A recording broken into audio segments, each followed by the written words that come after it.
abdomen pasien. Letak kita untuk mendengarkan itu adalah pertama di aorta, arteri apa? Iliaka, arteri femororis, arteri apa? Satu lagi. Renalis. Nah, kenapa kita ditentukan di situ? Takutnya ada sumbatan di arteri renalis. Biasanya kalau ada sumbatan, berarti aliran darah yang datang dari seluruh tubuh yang akan masuk ke ginjal itu mengalami sumbatan, yaitu adalah batu ginjal. Ya, jadi kita ada 4 kan, dari aorta, arteri renalis, arteri iliaka, dan arteri femoralis. Baik, kita mulai dari awal ya. Kita lakukan inspeksi. Apa yang perlu kita lihat terlebih dahulu? Apa yang perlu kita lihat terlebih dahulu? Tangan. Kita lihat di ujung kukunya, tipis apa enggak? Apa yang pertama di situ?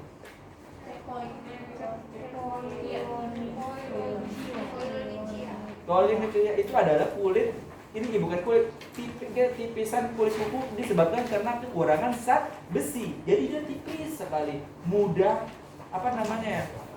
mudah lecet, mudah patah. Apalagi kalau bapak ibu suka pelihara kuku ya, tiba-tiba itu menipis kalau zat besinya sudah kurang. Jadi dia akan hilang secara sendiri, tipis pokoknya. Terus setelah itu apa lagi yang bapak ibu lihat? Lihat di telapak tangannya mengalami kemerahan, ya, seperti pecahnya pembuluh darah, tapi darahnya mampet di bagian sini. Itu yang menyebabkan pasien mengalami dehidrasi. Apalagi di ujung-ujung kukunya kelabing, kebiruan. Itu yang menyebabkan dia terjadinya dehidrasi. Biasanya pada pasien diare yang terus menerus. Nah, lanjut lagi sama pertanyaan tadi, siapa yang CA kolon yang basal kateter ya? CA resti. Ya, pada pasien CA resti karena diare terus menerus kan, dia lakukan transfusi kan. Coba lihat di bagian sininya, pasti dia mengalami kemerahan, tapi kukunya yang ini tidak, karena dia kan masih baru. Terus setelah itu dia mengalami kelabing, ya, kebiruan di daerah sini.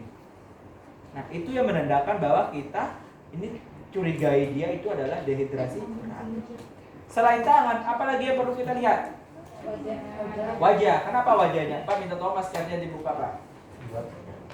Iya. Imun saya kuat, Pak. Terus setelah itu ya kita lihat itu di wajah itu sklera mata. Karena apa sklera mata kita lihat? Karena menentukan dia dehidrasinya kan dari sini kan, anemis apa tidak? Iya nggak? Permisi Pak ya. Ini anemis apa enggak? Pasiennya tadi Bapak udah makan? Udah makan, tapi masih kelihatan pucat. Iya. Siapa tahu juga ini Bapak lagi nggak enak badan. Iya. Karena dia ada dehidrasi tapi nggak dehidrasi berat. Bisa diatasi dengan mengkonsumsi cairan. Tapi jangan yang cairan-cairan bersoda. Ya. Terus apalagi yang perlu kita lihat kalau di wajah? Konjungtiva sudah, terus bibir.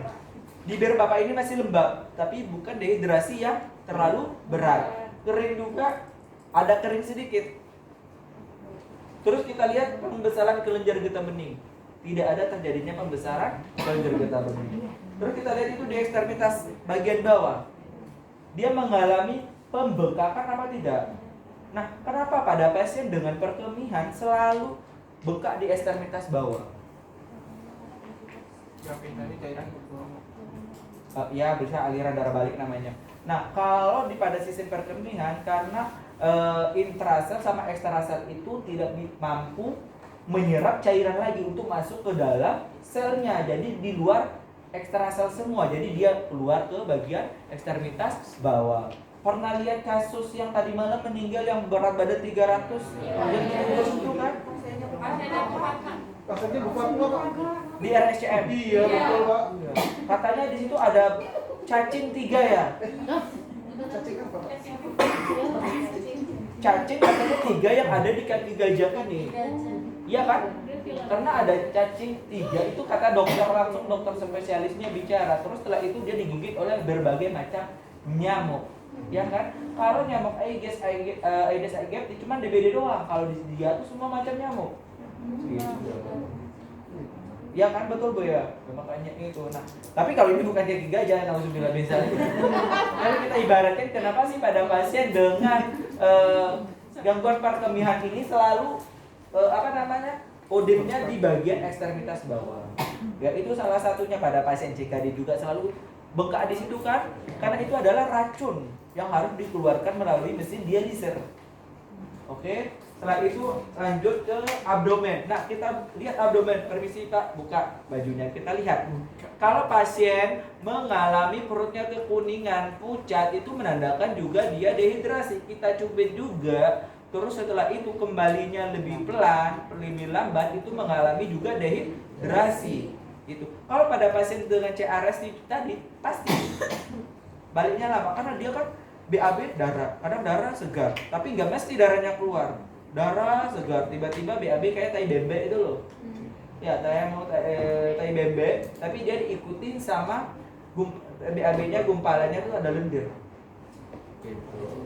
Itu biasanya juga sih, tapi kalau orang awam bilang ini karena berhubungan seksual, tidak. Kaji dulu pola makannya dia seperti apa, ya. Terus setelah itu kita sudah dilakukan inspeksi kan? Ternyata dari hasil inspeksi Bapak nanti kita laporkan nanti di evaluasi akhir. Setelah itu apa yang kita lakukan? Auskultasi. Nah, auskultasi dilakukan di bagian mana? 4 kuadran kita bagi. Ini dibagi 4 kuadran. Kuadran kanan atas, kiri atas, kanan bawah, kiri bawah. Kita lakukannya di mana? Di kiri bagian mana? Atas apa bawah? Bawah, karena di situ ada namanya aorta di dekat sini yang akan menuju ke bagian ginjal sebelah kiri dan ginjal sebelah kanan. Nanti di sini kalau di rumah sakit menggunakan bagian depan atau belakang? Depan. Kalau di rumah, kalau ada namanya stetoskop yang agak mahal lagi dikit ya, yang bisa berdepan. Depan sini. Biasanya kalau kita di rumah sakit yang sudah mempunyai stetoskop yang bagus, biasanya kita gunakan punggung. Ya, akan lebih termudah jelas. Kalau ini tidak bisa dengar punggung. Iya. Nanti iya. Terus kita mendengarkan, sudah kita bagi 4, kita dengarkan di bagian aorta. Terus di bagian aorta itu dicurigai kalau dia ada bunyi bruit, berarti itu adalah benar ada apa? Kayak kalau bunyi bruit itu pernah Bapak mendengar suara balon terisi air nggak? Iya. Kita tarik balon pop, jadi dia nggak ada perlawanan. Mental kalau bahasa daerah, mental. Jadi kalau kita tutup gitu loh. Coba seperti ini suaranya. Tuh. Nggak ada bunyi melebar, nggak ada bunyi menyempit, dia cuma satu arah. Tuh. Biasanya kalau bunyi perut kayak gini, biasanya pasiennya sudah diisi. Maksudnya nggak ada. Tapi ini bukan pasiennya terlalu, makanya saya bilang ini pasiennya tidak dehidrasi terlalu berat, tapi dia ada tanda-tandanya dehidrasi. Makanya tanya pasien tadi, Bapak pipisnya agak kuning ya?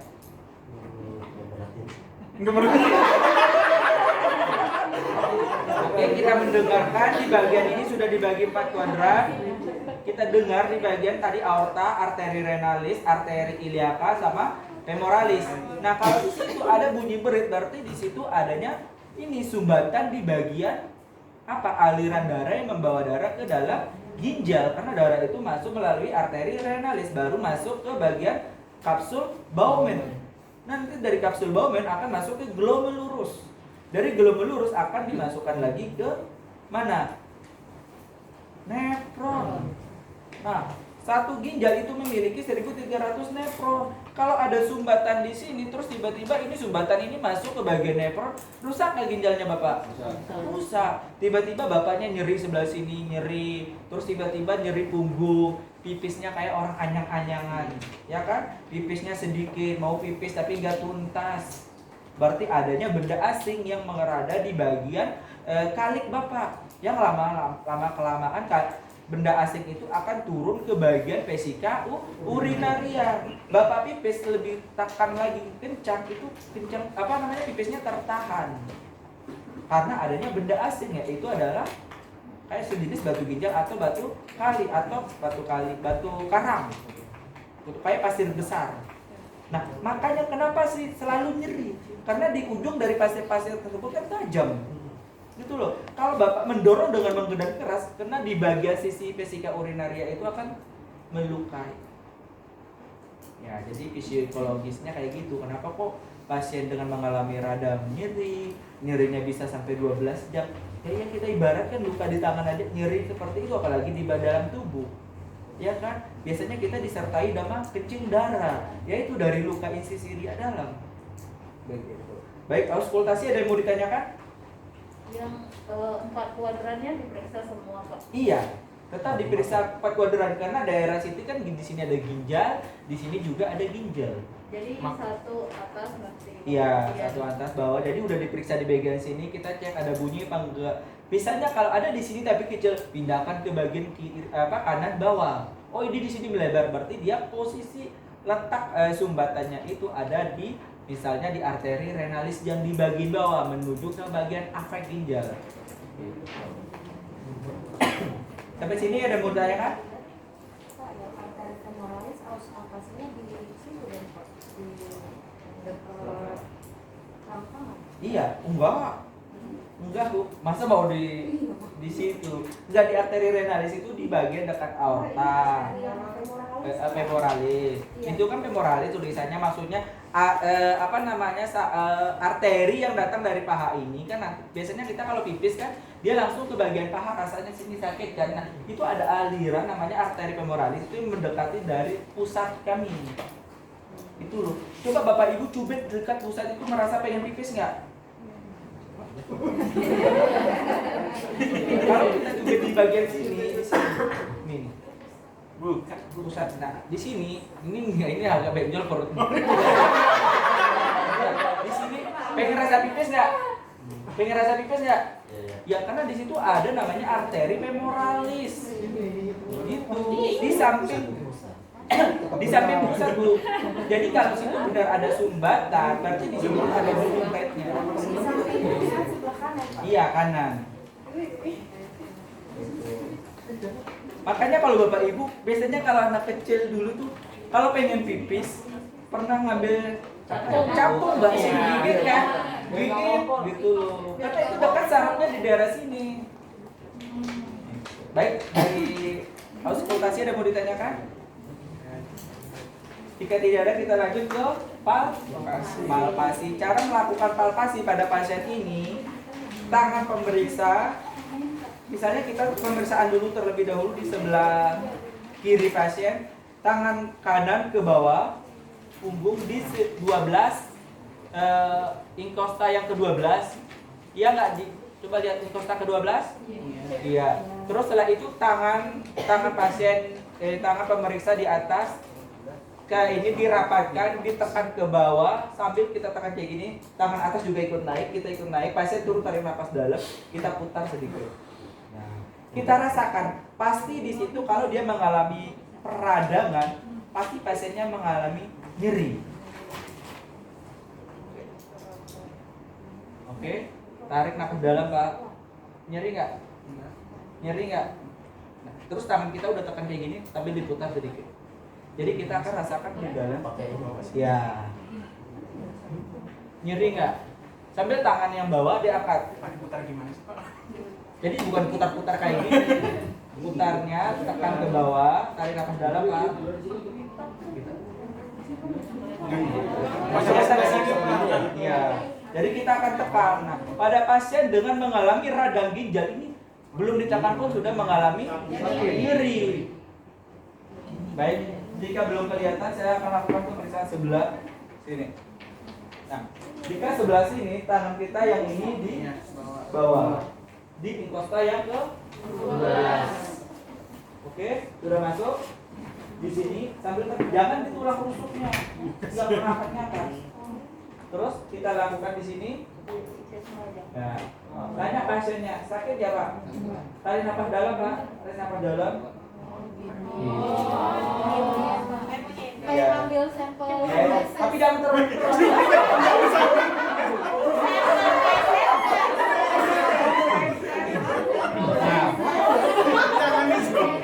Nanti kita tanyakan ke pasiennya, dia kalau dia mengalami nyeri, benar-benar nyeri dari ginjal karena kekurangan cairan atau dehidrasi, benar-benar ini nyeri hebat sampai 12 jam, paling cepat itu 6 jam ya. Karena saya sendiri sudah rasakan 8 jam dari pesawat dari Papua ke Jakarta, pas 8 jam pas sampai Jakarta nyerinya hilang. Ternyata saya nggak minum selama 3 hari di sana. Nyampe Jakarta saya pipis darah segar. Kan nggak ada air sana tuh air payo. Payo apa ya? Kayak air rasa kayak asin-asin nggak begitu. Iya, rasa air laut. Kayak sekolah itu kayak Mandi aja kita mau gimana mau mandi. Mandi pas di bandara beli air galon baru kita mandi. Nah saya sudah rasakan Bapak Ibu, jadi Bapak Ibu jangan pernah lagi merasakan ya. Terus saya pergi ke dokter, sarannya yaitu radang ginjal, tapi tidak ada gangguan di ginjal.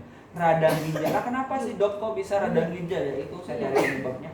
Saya tidak mengkonsumsi cairan, ternyata cairan yang saya buang setiap hari itu adalah darah saya. Jadi pucat saya, HB saya, tapi syukur saja HB saya masih nggak turun-turun banget gitu. Itu jadi sampai sekarang saya tetap mengkonsumsi air putih. Jadi kalau buang air harus dilihat ya Pak ya? Iya. Pipisnya harus dilihat. Makanya di bandara itu ditandai dari kuning keras sampai yang kuning sedang. Jadi Bapak Ibu kalau sudah perhatikan, Bapak Ibu sudah mengalami kuning keras, pipisnya kayak baju warna ibu itu udah mengalami, udah kental, udah bau, itu udah benar-benar dari darah bercampur cairan sisa-sisa. Iya, kuning pekat. Keras sekali. Jangan deh sampai ibu rasakan seperti itu. Saya diangkat ini pun nyeri, apalagi saya mau bawa gerak, nggak bisa. Oke, Bapak Ibu dipalpasi ada yang mau ditanyakan? Posisi pemeriksa di mana, Pak? Posisi pemeriksa, ya tadi Di kanan. kiri dan kanan kita dua-duanya tetap dilakukan pemeriksaan. Jadi Iya, ginjal 2 Pak, nggak mungkin 1. Udah dijual 1 Pak. Iya, kiri kanan kita lakukan pemeriksaan. Kalau kita melakukan pemeriksaan, perhatikan kalau kita melakukan pemeriksaan di sebelah sini, Bapak Ibu dominan tangan yang mana? Kanan, berarti tangan kanan itu ke bawah. Kalau ke kiri kan agak susah, kita seperti ini. Nah, berarti ini. Jadi kita menjepit dua-duanya yang atas Rusak. kita akan merasakan nyerinya seperti itu. Baik, yang terakhir itu adalah perkusi. Bapak diminta untuk duduk. Nah, miring sedikit ke hadap sini, miring sedikit. Kaki dilurusin. Oke. Nah, kita minta posisi di inkosta yang ke-12 ya. Tangan kita taruh di sini dengan gempalan, tapi jangan pakai palu ya. Gempalan. Pernah nggak melihat dokter urologi melakukan pemeriksaan ya? Pukul. Pakai tenaga Pak. Ya, jangan. Nanti dia nggak mau bayar SPP. Kita lakukan lagi selama 5 kali. Misalnya sambil tanya pasien, ada nyeri nggak Pak?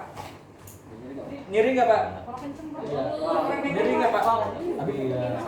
Biasanya kalau pasien kita pukul nyeri, itu benar adanya terjadinya peradangan di ginjal kiri atau Nyerinya nyeri banget atau cuma nyeri aja? Kenapa? Nyeri banget ya Pak? Iya, nyeri banget. Kalau nyeri banget itu berarti dia mengalami dehidrasi berat. Benar adanya peradangan. Berarti di ginjal itu sudah darah yang dikelola, bukan cairan.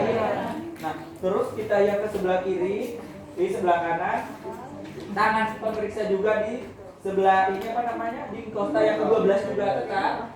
Jangan tulang rusuk loh ya. Terus setelah itu kita lakukan seperti yang tadi. Oke, sampai 5 kali. Jika pasien mengalami nyeri, itu dicurigai untuk lakukan USG ulang.